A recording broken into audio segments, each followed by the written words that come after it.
My dear friends and professionalists, I am Uday Singh, advocate speaking. So ನೀವೆಲ್ಲರೂ ಸಹ ನನ್ನ channel ಅನ್ನು ನೋಡ್ತಾ ಇದ್ದೀರಿ ಅಂತ ನಾನು ಅಂದ್ಕೊಂಡಿದ್ದೀನಿ. ನನ್ನ ಚಾನೆಲ್ಗೆ ಶೇರ್ ಮಾಡಿ, ಲೈಕ್ ಮಾಡಿ, ಕಮೆಂಟ್ ಮಾಡಿ ಮತ್ತು ಸಬ್ಸ್ಕ್ರೈಬ್ ಆಗೋದನ್ನು ಮರಿಬೇಡಿ ಅಂತ ಹೇಳ್ತಾ, ಸೊ ಇವತ್ತು ನಾನು ಇನ್ನೊಂದು ವಿಷಯವನ್ನು ತೆಗೆದುಕೊಂಡು ನಾನು ನಿಮ್ಮ ಮುಂದೆ ಬಂದಿದ್ದೀನಿ.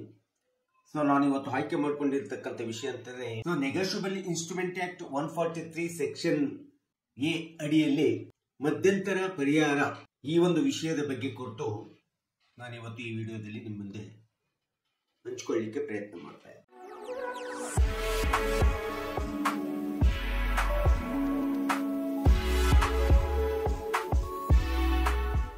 ಸೊ ಮಾರ್ಚ್ 15, 2024 ಸರ್ವೋಚ್ಚ ನ್ಯಾಯಾಲಯ ಒಂದು ಗೈಡ್ಲೈನ್ಸ್ ಅನ್ನ ಕೊಡ್ತಾ ಇದೆ.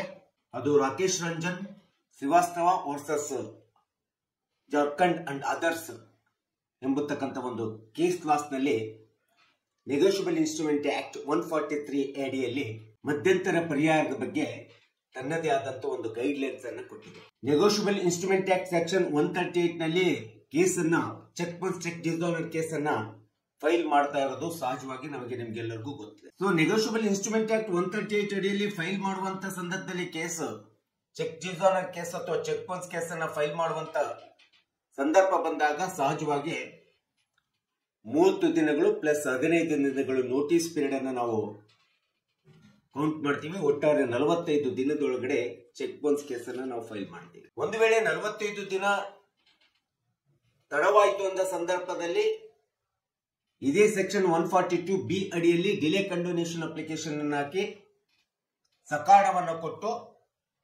ಕೇಸನ್ನ ಫೈಲ್ ಮಾಡತಕ್ಕಂಥದ್ದು ನಮ್ಗೆಲ್ಲರಿಗೂ ಸಹ ಗೊತ್ತಿರುವಂತ ವಿಷಯ.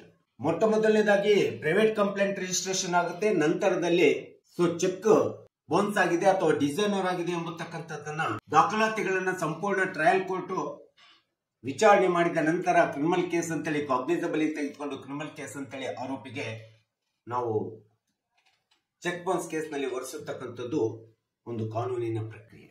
ಇದೇ ಎನ್ಎ ಆಕ್ಟ್ 138 ಪ್ರಕಾರ ಆರೋಪಿಗೆ ಈ ರೀತಿ ಕ್ರಿಮಿನಲ್ ಕೇಸ್ ನಲ್ಲಿ ಒಳಗೊಂಡಾಗ ಕಾಗ್ನಿಸಬಲ್ ಆಗಿ ಕ್ರಿಮಿನಲ್ ಕೇಸ್ ಅಂತೇಳಿ ಪರಿಗಣಿಸಿದ ನಂತರ ಅವನಿಗೆ ಆರೋಪಿಗೆ ಕೋರ್ಟಿನ ಮೂಲಕ ನ್ಯಾಯಾಲಯದ ಮೂಲಕ ಸಮಾನ ಸೂಕ್ತದೆ, ಒಂದಲ್ಲ ಎರಡು ಸಮಾನ ಸೂಕ್ತವೆ ಮತ್ತು ಅಥವಾ ಆರೋಪಿ ಕೋರ್ಟಿನ ನ್ಯಾಯಾಲಯದ ಮುಂದೆ ಬರಲಿಲ್ಲ ಅಂದಾಗ NBW ಇಶ್ಯೂ ಆಗುತ್ತೆ. ಆ ಸಂದರ್ಭದಲ್ಲೂ ಸಹ ಆರೋಪಿ ನೆಪವನ್ನು ಕೊಟ್ಟು ಕಾರಣಗಳನ್ನು ಕೊಟ್ಟು ಸಕಾರಣಗಳನ್ನು ಕೊಡದೆ ನ್ಯಾಯಾಲಯದ ಮುಂದೆ ಬರದೆ ಪ್ರಕರಣವನ್ನು ಫೇಸ್ ಮಾಡದೆ ಇದ್ದಂತ ಸಂದರ್ಭದಲ್ಲಿ ಸಹಜವಾಗಿ ದೂರುದಾರನಿಗೆ ಸೆಕ್ಷನ್ 143 ಅಡಿ ಒಳಗಡೆ ಒಂದು ಮಧ್ಯಂತರ ಇಂಟೀರಿಯಂ ರಿಲೀಫ್ ಅಂತ ಹೇಳ್ತೀವಿ ಅಥವಾ ಇಂಟೀರಿಯಂ ಕಾಂಪೆನ್ಸೇಷನ್ ಅಂತ ಹೇಳ್ತೀವಿ. ಸೆಕ್ಷನ್ 143 ಅಡಿಯಲ್ಲಿ ಕೇಳುವಂತ ಹಕ್ಕನ್ನ ದೂರುದಾರ ಹೊಂದಿದ್ದಾರೆ. ಈ ಒಂದು ರೀಸೆಂಟ್ ಮಾರ್ಚ್ 15, 2024 ಒಂದು ಸುಪ್ರೀಂ ಕೋರ್ಟ್ ಒಂದು ಗೈಡ್ಲೈನ್ ಜಡ್ಜ್ಮೆಂಟ್ ಅನ್ನು ಕೊಡ್ತಿದೆ. ಅದು Rakesh Ranjan Srivastava versus Jharkhand and others SCC criminal appeal 741/2024 ರಲ್ಲಿ ಈ ಒಂದು ಸೆಕ್ಷನ್ 143 ಇಂಟೀರಿಯಂ ರಿಲೀಫ್ ಬಗ್ಗೆ ಒಂದು ಗೈಡ್ಲೈನ್ಸ್ ಅನ್ನ ಕೊಟ್ಟಿದೆ. ಅದು ಏನಂತಂದ್ರೆ ಚೆಕ್ ಬೌನ್ಸ್ ಆಗಿದೆ ಅಥವಾ ಚೆಕ್ ಡಿಸಾನರ್ ಆಗಿದೆ ಅಂದ ತಕ್ಷಣ ದೂರುದಾರನು ಸೆಕ್ಷನ್ 143A ಅಡಿ ಒಳಗಡೆ ತನ್ನದೇ ಆದಂತ ಕಾಂಪೆನ್ಸೇಷನ್ ಅನ್ನ ಪರಿಹಾರವನ್ನ ಕೇಳಬೇಕು ಎಂಬತಕ್ಕಂಥದ್ದು ನಿರ್ಮಾಣ ಆಗುವುದಿಲ್ಲ ಎಂಬತಕ್ಕಂಥ ಅಂಶವನ್ನ ಸುಪ್ರೀಂ ಕೋರ್ಟ್ ಈ ಒಂದು ಕೇಸ್ ಕ್ಲಾಸ್ ನಲ್ಲಿ ಹೇಳಿರ್ತಕ್ಕಂಥದ್ದನ್ನ ನಾವು ನೋಡ್ತಾ ಇದೀವಿ. ಈ ಒಂದು ಗೈಡ್ ಲೈನ್ ಜಡ್ಜ್ಮೆಂಟ್ ನಲ್ಲಿ ಹೇಳಿರ್ತಕ್ಕಂಥದ್ದನ್ನ ನಾವು ನೋಡಬೇಕಾಗಿದೆ. ಯಾಕಂದ್ರೆ ಚೆಕ್ ಬೌನ್ಸ್ ಅಥವಾ ಚೆಕ್ ಡಿಸಾನರ್ ನಲ್ಲಿ 143 ಸೆಕ್ಷನ್ ಎ ಪ್ರಕಾರ ಟ್ರಯಲ್ ನಡೆಯುವುದಕ್ಕಿಂತ ಪೂರ್ವವಾಗಿ ಯಾವುದೇ ವಿಧವಾದಂತಹ ಕಾಂಪೆನ್ಸೇಷನ್ ಕೇಳಬಹುದಿತ್ತು ಇಷ್ಟು ದಿನ. ಆ ಕಾಂಪೆನ್ಸೇಷನ್ ಅಂತಂದ್ರೆ ಅದು ಪ್ರಿನ್ಸಿಪಲ್ ಅಮೌಂಟ್ 5 ಲಕ್ಷ ಇದ್ದಾಗ ಅದಕ್ಕೆ 20% ಅಂತ ಹೇಳ್ತೀವಿ. ಆ 20% ಅಂತಂದ್ರೆ 1 ಲಕ್ಷ ಮಧ್ಯಂತರ ಪರಿಹಾರವನ್ನ ಇಂಟೀರಿಯಂ ಕಾಂಪೆನ್ಸೇಷನ್ ಅನ್ನ ರಿಲೀಫ್ ಅನ್ನ ಕೇಳುವಂತ ಅಧಿಕಾರ ದೂರುದಾರರಿಗಿತ್ತು. ಸೊ ಇಂತ ಒಂದು ವೇಳೆ ದೂರುದಾರ ಆರೋಪಿಯ ವಿರುದ್ಧವಾಗಿ ವಕೀಲರ ಮೂಲಕ ಕೌನ್ಸಿಲ್ ಮೂಲಕ 143 ಅಡಿ ಒಳಗಡೆ ಕಾಂಪೆನ್ಸೇಷನ್ ಅಪ್ಲಿಕೇಶನ್ ಹಾಕಿಕೊಂಡಂತ ಸಂದರ್ಭದಲ್ಲಿ ಟ್ರಯಲ್ ಕೋರ್ಟ್ಗಳು, ಮ್ಯಾಜಿಸ್ಟ್ರೇಟ್ ನ್ಯಾಯಾಲಯಗಳು, ನ್ಯಾಯಾಧೀಶರುಗಳು ಆರೋಪಿಯ ವಿರುದ್ಧ ದೂರುದಾರನ ಪರವಾಗಿ ಪ್ರಿನ್ಸಿಪಲ್ ಅಮೌಂಟ್ ಗೆ 20% ಚೆಕ್ ಬೌನ್ಸ್ ಚೆಕ್ ಡಿಸಾನರ್ ಕೇಸ್ಗಳಲ್ಲಿ ಇಂಟೀರಿಯಂ ಕಾಂಪೆನ್ಸೇಷನ್ ರಿಲೀಸ್ ಮಾಡ್ತಾ ಇರ್ತಕ್ಕಂಥದ್ದು ಸಹ ಸಹಜವಾಗಿದೆ. ಆದರೆ ಈ ಒಂದು ಗೈಡ್ಲೈನ್ಸ್ ಬಂದ ನಂತರ ಯಾವುದೇ ಮ್ಯಾಜಿಸ್ಟ್ರೇಟ್ ಕೋರ್ಟ್ ಅಥವಾ ಟ್ರಯಲ್ ಕೋರ್ಟ್ ಇಂಥ ಒಂದು ಚೆಕ್ ಬೌನ್ಸ್ ಕೇಸ್ಗಳಲ್ಲಿ ಚೆಕ್ ಡಿಸಾನರ್ ಕೇಸ್ಗಳಲ್ಲಿ ಒಂದು ವೇಳೆ ದೂರುದಾರ ಆರೋಪಿಯ ವಿರುದ್ಧವಾಗಿ ಇಂಟೀರಿಯಂ ಕಾಂಪೆನ್ಸೇಷನ್ ಅನ್ನ ಮಧ್ಯಂತರ ಪರಿಹಾರವನ್ನ ಕೇಳಿದಂತ ಸಂದರ್ಭದಲ್ಲಿ ನ್ಯಾಯಾಲಯ ಸಂಬಂಧಪಟ್ಟಂತ ನ್ಯಾಯಾಲಯ ಅಥವಾ ಕ್ರೈಮ್ ಕೋರ್ಟ್ಗಳು ಅಥವಾ ವಿಚಾರಣಾ ನ್ಯಾಯಾಲಯಗಳು ಅಥವಾ ನ್ಯಾಯಾಧೀಶರುಗಳು ಮೊಟ್ಟ ಮೊದಲನೇದಾಗಿ ಚೆಕ್ ಬೌನ್ಸ್ ಅಥವಾ ಚೆಕ್ ಡಿಸಾನರ್ ಕೇಸು ಪ್ರೈಮಾ ಫೇಸಿಯಾದಲ್ಲಿ ಬರ್ತದೋ ಇಲ್ಲೋ ಎಂಬತಕ್ಕಂಥದ್ದನ್ನ ಕಂಡುಕೊಳ್ಳಬೇಕಾಗುತ್ತೆ. ಸೊ ಇಂಥ ಒಂದು ಚೆಕ್ ಬೌನ್ಸ್ ಅಥವಾ ಚೆಕ್ ಡಿಸಾನರ್ ಕೇಸು 143 ಅಡಿಯಲ್ಲಿ ಪ್ರೈಮಾ ಫೇಸಿಯಾ ಬಂದಿದೆ ಇಲ್ಲೋ ಎಂಬತಕ್ಕಂಥದ್ದು ಕಂಡುಕೊಂಡು ನಂತರದಲ್ಲಿ 20% ಪ್ರಿನ್ಸಿಪಲ್ ಅಮೌಂಟ್ ಗೆ 20% interim compensation it may be grant, it may not be granted, it is a discretionary power after the deciding the prima facie ಅಂತೇಳಿ ಇವತ್ತು ಸುಪ್ರೀಂ ಕೋರ್ಟ್ ಈ ಒಂದು ಕೇಸ್ ಲಾಸ್ ನಲ್ಲಿ ಗೈಡ್ ಲೈನ್ಸ್ ಅನ್ನ ಕೊಟ್ಟಿರ್ತಕ್ಕಂಥದ್ದನ್ನ ನಾವು ನೋಡ್ತಾ ಇದ್ದೀವಿ. ಹೀಗೆ ದೂರುದಾರರ ಪರವಾಗಿ ಅಥವಾ ದೂರುದಾರರ ವಕೀಲರು 143A ಅಡಿ ಒಳಗಡೆ ಕಾಂಪೆನ್ಸೇಟರಿ ಇಂಟೀರಿಯಂ ಕಾಂಪೆನ್ಸೇಟರಿ ಅನ್ನು ಕೇಳುವಂತ ಸಂದರ್ಭದಲ್ಲಿ ಒಂದು ವೇಳೆ ಕೇಳಿದಂತ ಸಂದರ್ಭದಲ್ಲಿ ಸಂಬಂಧಪಟ್ಟಂತ ವಿಚಾರಣಾ ನ್ಯಾಯಾಲಯಗಳು ಅಥವಾ ನ್ಯಾಯಾಧೀಶರುಗಳು ಟ್ರಯಲ್ ಕೋರ್ಟ್ಸ್ ಇರ್ಬೋದು, ಟ್ರಯಲ್ ಕೋರ್ಟ್ ಜಡ್ಜಸ್ ಗಳು ಇರ್ಬೋದು, ಇನ್ಯಾವುದೇ ನ್ಯಾಯಾಲಯದ ಜಡ್ಜಸ್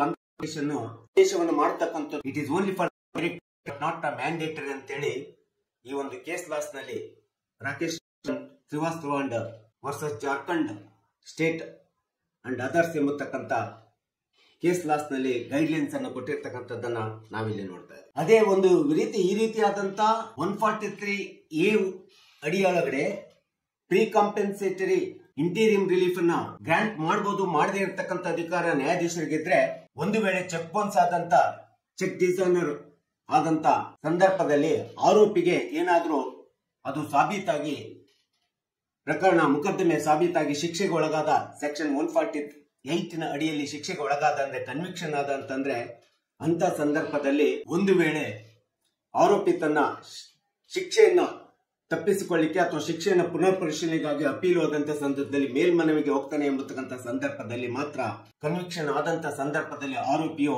ಪ್ರಿನ್ಸಿಪಲ್ ಅಮೌಂಟ್ ಏನಿರ್ತದೆ ಅದರಲ್ಲಿ 20% ಅನ್ನು ಇಂಟೀರಿಯಂ ಕಾಂಪೆನ್ಸೇಷನ್ ಅನ್ನ ಕಡ್ಡಾಯವಾಗಿ ಮ್ಯಾಂಡೇಟರಿ ಆಗಿ ನ್ಯಾಯಾಲಯಕ್ಕೆ ಡೆಪಾಸಿಟ್ ಮಾಡಬೇಕಾಗುತ್ತೆ, ತುಂಬಬೇಕಾಗುತ್ತೆ. ತುಂಬಿ ನಂತರದಲ್ಲಿ ಅಪೀಲಿಗೆ ಹೋಗ್ಬೇಕೆಂಬತಕ್ಕಂಥದ್ದು ಈ ಒಂದು ದೂರುದಾರನಿಗೆ ಕೊಡುವಂತ ಒಂದು ರಕ್ಷಣೆ, ಕಾಂಪೆನ್ಸೇಷನ್ ರಕ್ಷಣೆ ಕಡ್ಡಾಯ ಅಂತೇಳಿ ಅವಾಗ ಹೇಳ್ತದೆ. 148 ಕನ್ವಿಕ್ಷನ್ ಆದಂತ ಸಂದರ್ಭದಲ್ಲಿ ಆರೋಪಿ 20% ಕಾಂಪೆನ್ಸೇಷನ್ ಕಟ್ಟಬೇಕಂತದ್ದು ತುಂಬಾ ಕಡ್ಡಾಯ ಆಗಿದೆ. ಒಂದು ವೇಳೆ 148 ಅಡಿಯಲ್ಲಿ ಆರೋಪಿ ಶಿಕ್ಷೆಗೆ ಒಳಗಾದಂತ ಸಂದರ್ಭದಲ್ಲಿ ಈ ಒಂದು 20% ಕಟ್ಟಲಿಕ್ಕೆ ಆಗ್ಲಿಲ್ಲ ಎಂಬತಕ್ಕಂಥ ಸಂದರ್ಭದಲ್ಲಿ ಕಟ್ಟಿ ಅಪೀಲ್ ಹೋಗ್ಲಿಕ್ಕೆ ಆಗುದಿಲ್ಲ ಎಂಬತಕ್ಕಂಥ ಸಂದರ್ಭದಲ್ಲಿ ಸಹಜವಾಗಿ ಚೆಕ್ ಡಿಸಾನರ್ 138 ಪ್ರಕರಣದ ಪ್ರಕಾರ ಸೆಕ್ಷನ್ 138 ಪ್ರಕರಣದ ಪ್ರಕಾರ ಆರೋಪಿ ಮೂಲ ಅಮೌಂಟ್ ಗೆ ಡಬಲ್ ಕಟ್ಟಬೇಕಾಗುತ್ತೆ, ದ್ವಿಗುಣ ಹಣವನ್ನು ಕಟ್ಟಬೇಕು ಮತ್ತು ಜೈಲು ಶಿಕ್ಷೆಯನ್ನು ಸಹ ಎರಡನ್ನೂ ಸಹ ಅನುಭವಿಸತಕ್ಕಂಥದ್ದು. ಇದು ನೆಗೋಷಿಯಬಲ್ ಇನ್ಸ್ಟ್ರೂಮೆಂಟ್ ಆಕ್ಟ್ ನಲ್ಲಿ ಚೆಕ್ ಬೌನ್ಸ್ ನಲ್ಲಿ ಚೆಕ್ ಡಿಸಾನರ್ ಅಲ್ಲಿ ನಾವು ಶಿಕ್ಷೆಯನ್ನ ನಾವು ನೋಡ್ತಾ ಇದ್ದೀವಿ. ಅದಕ್ಕೋಸ್ಕರ ಈ ಒಂದು as per supreme court guide lines case reference ನಾನು ಹೇಳಿದ ಪ್ರಕಾರ SSC criminal ಅಪೀಲು number 741/2024 Rakesh Ranjan Srivastava versus state Jharkhand and others ನಲ್ಲಿ ಈ ಎಲ್ಲ ಗೈಡ್ಲೈನ್ಸ್ ಗಳನ್ನ ಮಾರ್ಚ್ 15ನೇ ತಾರೀಕು ಜಡ್ಜ್ಮೆಂಟ್ ನಲ್ಲಿ ಹೇಳಿರ್ತಕ್ಕಂಥದ್ದನ್ನ ನಾವು ನೋಡಬೇಕಾಗುತ್ತೆ.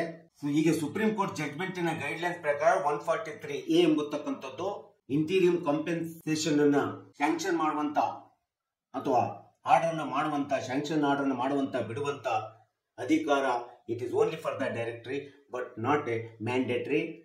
It is a discretionary power of the court after the prima facie found by the magistrate courts ಅಥವಾ ಮ್ಯಾಜಿಸ್ಟ್ರೇಟ್ ಜಡ್ಜಸ್ ಅಂತೇಳಿ.